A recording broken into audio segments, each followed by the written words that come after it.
Hi, everyone. My name is Tina Collier, and I'm going to share my banking application with you today. So let's take a look. So here's my homepage. On my homepage, it says a welcome message. Welcome to Bad Bank. Thank you for choosing Bad Bank for all of your banking needs. Safe banking relies on you making good choices and decisions. You must first complete the Create Account form prior to using your new account. Happy banking. Here, you would click on Create Account.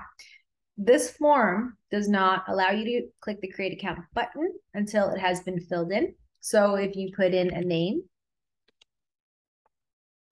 an email, and a password, and you don't do it correctly, it gives you validation errors. So your name must be 4 or more characters. So let's put in my name. It says email address is invalid. So tina@mit.edu. And here we have to have a password with 8 or more characters. And then when you hit create account, it creates a user. You get a success message saying, hello, Tina Collier. You have created an account with Bad Bank. Your account balance is 100. Would you like to create another account? If you choose to create another account, it erases the previous user and all of their data. If you choose to deposit, then you get a new card asking for you to deposit. You have your account balance at the top. Here, if you try to submit before putting anything in, the submit button is deactivated. If you try to put in a letter, you get a please input a valid number. You can't put any other characters. You can only put numbers. So let's deposit $340, submit.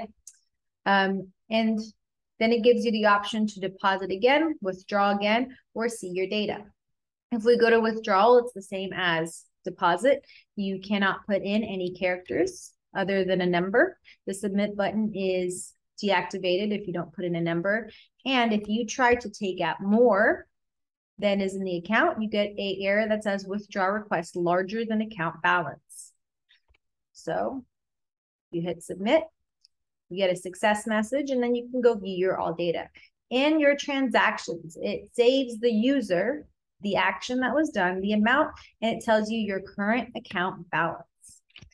So at the top of the page, we have our nav bar, we have our home, create account, options, and all data. If you go home, it takes you to the home page. You choose create account, it erases the user data, and you have to create a new account. If you go to options, it gives you deposit, withdraw, calculator, and new search. If you choose the calculator option, I included a calculator that is functional. So if you do 45 divided by 5, you get 9. I also included a news search API. So this is the current financial news brought to you by Big News Search API. You can click here.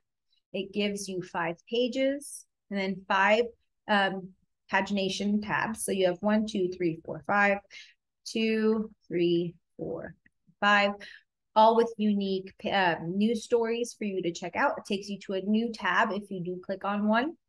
So one of the things that was challenging for me in this was including the pagination here and the current financial news card. That was really tough. Originally, I had to find an API that I liked that worked well. This one turned out to be well, but then I had to incorporate the pagination to make it fit into my card. And that took a while. I used module 15, the fetch assignment that we did to help to incorporate pagination into my app.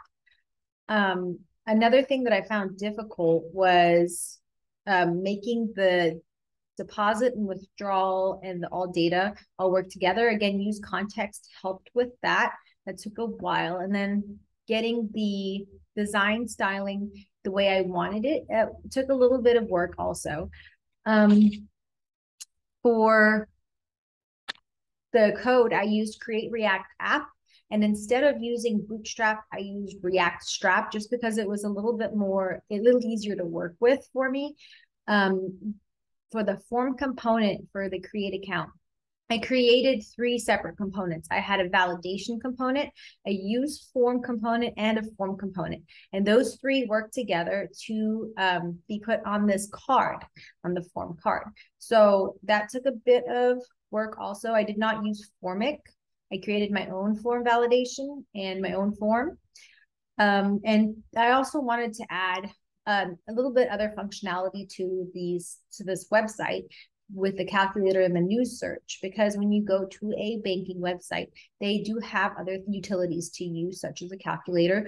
I could have also added a stock exchange page, or even a currency rate exchange page, which I might do in the future. Also, here at the bottom, I included my GitHub, LinkedIn, and my email, which I'll take you to a different tab when clicked on. So if anyone comes to my website, they can also go see my other work and contact me through that. Thank you for checking out my video.